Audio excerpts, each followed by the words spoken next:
Hello guys, welcome back to Law Wizard. तो आज हम बात करने वाले हैं दिल्ली हायर जुडिशल सर्विसेज की। तो दिल्ली हायर जुडिशल सर्विसेज के अंदर यानी कि डायरेक्ट एडीजे की जो पोस्ट होती है उसको हम हायर जुडिशल सर्विस कहते हैं। इसके अंदर आप एडिशनल डिस्ट्रिक्ट जज बनते हैं, जिसको अब रीनेम कर दिया गया है as per the recommendations of national judicial पे कमीशन सेकंड। तो अब आप डिस्ट्रिक्ट जज एंट्री लेवल भी बोला जाता है इसको कई जगहों पर। तो this is the post that you will be applying for, और ये अभी लेटेस्ट नोटिफिकेशन है और इसके अंदर 16 वैकेंसीज़ को एडवर्टाइज़ किया गया है, जिसमें 14 एग्जिस्टिंग वैकेंसीज़ हैं और 2 एंटिसिपेटेड वैकेंसीज़ हैं, यानी कि 2 पर्सन्स ऐसे हैं जो रिटायर प्रॉबेबली होने वाले हैं, जिनको ध्यान में रखते हुए इस पोस्ट को एडवर्टाइज़ किया गया है। तो now if we talk about the selection exam, तो आपका जो एग्जामिनेशन है इसके अंदर ऑब्जेक्टिव और सब्जेक्टिव दोनों तरह के एग्जाम्स होंगे। जो प्रीलिमिनरी ऑब्जेक्टिव टाइप होगा उसके अंदर 25% नेगेटिव मार्किंग भी होगी, एंड उसके बाद आपका चयन किया जाएगा मेंस एग्जामिनेशन के लिए, जो कि रिटन एग्जामिनेशन होगा। एंड रिटन एग्जामिनेशन क्वालिफाई करने वाले लोगों का वाइवा वॉइस होगा। तो 3 स्टेज प्रोसेस इसके अंदर रहेगा, सेम जैसे कि आपके अदर स्टेट्स के अंदर जुडिशियल एग्जामिनेशंस का रहता है, सिमिलर सिस्टम इसमें रहने वाला है। इसके बाद अगर हम बात करें कि प्रीलिमिनरी एग्जामिनेशन की डेट आपको तुरंत ही बता दी गई है 2 फरवरी 2025। तो 2 फरवरी 2025 को आपका ये 11 से 1 PM तक, यानी कि सुबह 11 से 1 बजे तक आपका एग्जामिनेशन कंडक्ट किया जाएगा। अगर हम पे स्केल की बात करें तो पे स्केल बहुत ज़्यादा अच्छा है इस सर्विस का, एडिशनल डिस्ट्रिक्ट जज का, क्योंकि after the recommendations of national judicial pay commission second it was implemented, the pay scales of the judicial officers have increased tremendously. And आज की डेट में अगर आप एक जूनियर डिवीजन जज भी बनते हैं, पे है वो एक IAS से भी ज़्यादा होती है, विच इज़ अपने आप में बहुत फर्स्ट टाइम ही इंडिया में ऐसा हुआ है। तो अगर हम बात करें यहाँ पे, तो आपको ज्वाइनिंग पे जो पे स्केल मिलेगा दैट इज़ J5, जिसका पे स्केल है बेसिक 144,840 टू 194,660। इसका मतलब आप इसको कॉरस्पॉन्डिंग देखें, 16 साल या 15 साल की जो IAS में सर्विस करता है उसको जो पे स्केल मिलता है यहाँ पे आपको फर्स्ट डे से आपको जो है मिलने लग जाएगा। तो 1,44,840 का जो आपका पे स्केल है ये आपका बेसिक पार्ट होगा। इसके ऊपर आपका DNS अलाउंस 50% का लगेगा यानी कि 2,17,000 समथिंग के आसपास आप आ जाएंगे 50% लगाने के बाद।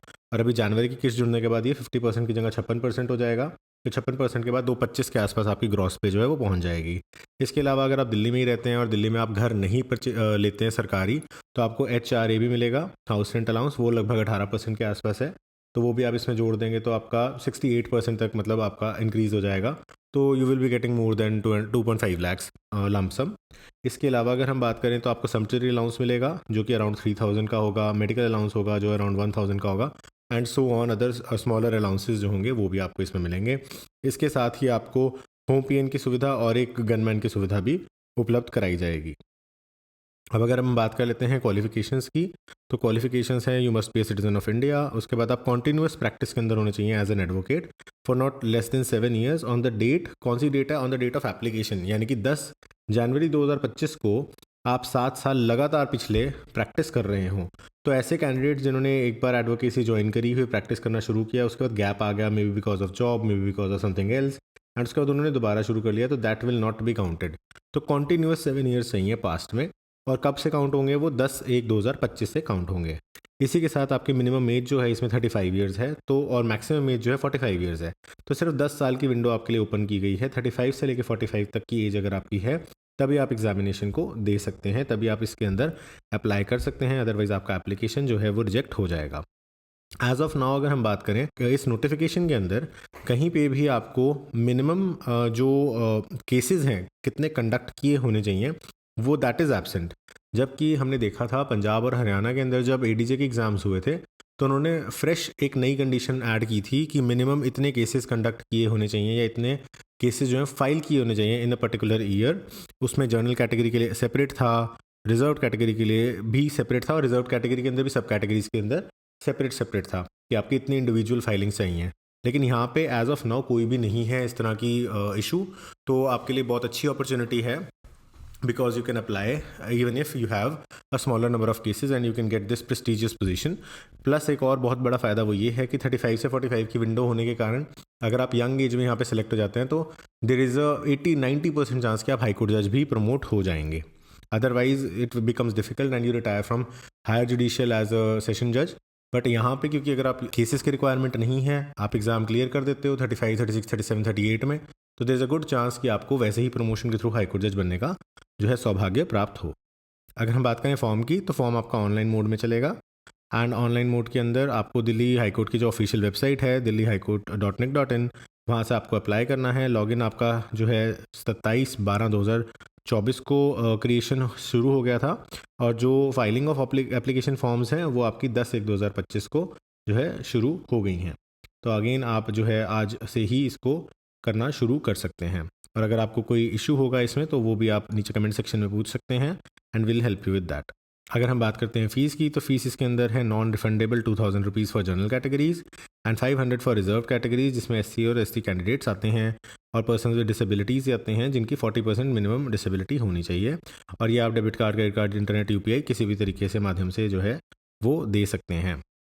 इसके बाद आपको इसका एक प्रिंट आउट निकाल के रखना है for future reference, but there is no need to send the print out to the high court of Delhi. तो आपको भेजने की ज़रूरत नहीं है, बट फॉर योर रेफरेंस आपको इसको निकाल के जो है अपने पास रखना चाहिए।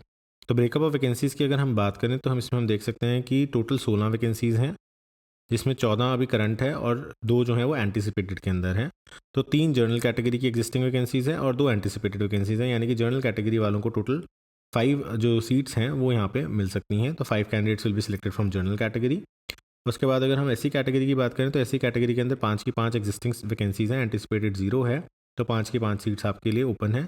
ST कैंडिडेट्स के लिए 6 सीट्स हैं, 6 की 6 ओपन सीट्स हैं और एंटिसिपेटेड कोई भी नहीं है, तो टोटल 16 सीट्स इस तरह से है। तो अगर कोई पर्सन ST कैटेगरी के लिए बिलोंग करता है तो उसके लिए भी एक बहुत अच्छी अपॉर्चुनिटी है, क्योंकि आपको बहुत ज़्यादा एक तो सीट्स इस टाइम पे एडवर्टाइज हैं, सेकेंडली कंडीशन नहीं है, थर्डली आपके लिए जो है रिजर्वेशन होने के कारण जो कट ऑफ है वो थोड़ी सी डाउन जाएगी, तो आप वहाँ पे भी उस चीज़ का बेनिफिट जो है वो उठा सकते हैं। फिजिकली डिसेबल्ड कैंडिडेट्स, तो फिजिकली डिसेबल्ड कैंडिडेट्स अगर कोई हैं तो पहली बात तो उनके लिए आइडेंटिफिकेशन ये माना जाएगा कि 40% से ज़्यादा आपकी डिसेबिलिटी होनी चाहिए, तो आपको मेडिकल कार्ड अकॉर्डिंगली वो है बनवाना पड़ेगा। और उसके अंदर पर्सनस विद ब्लाइंडनेस या लो विजन या जिसको डिसेबिलिटीज़ के अंदर आएगा आई डिसेबिलिटी के अंदर, उनके लिए 2 वैकेंसीज़ हैं। उसके बाद specific learning disability, multiple disabilities जिसके अंदर blindness, low vision, 1 arm 1 leg, इस तरह की सारी चीज़ें हैं जिसमें क्लब करके 40% बन रहा है, उसके अंदर 1 सीट है, तो टोटल आपके पास 3 सीट्स आ जाती हैं इस कैटेगरी के अंदर। So you can start preparing for your ADJ exams right away. So this was it for this video. Thanks for watching this video. Have a nice day.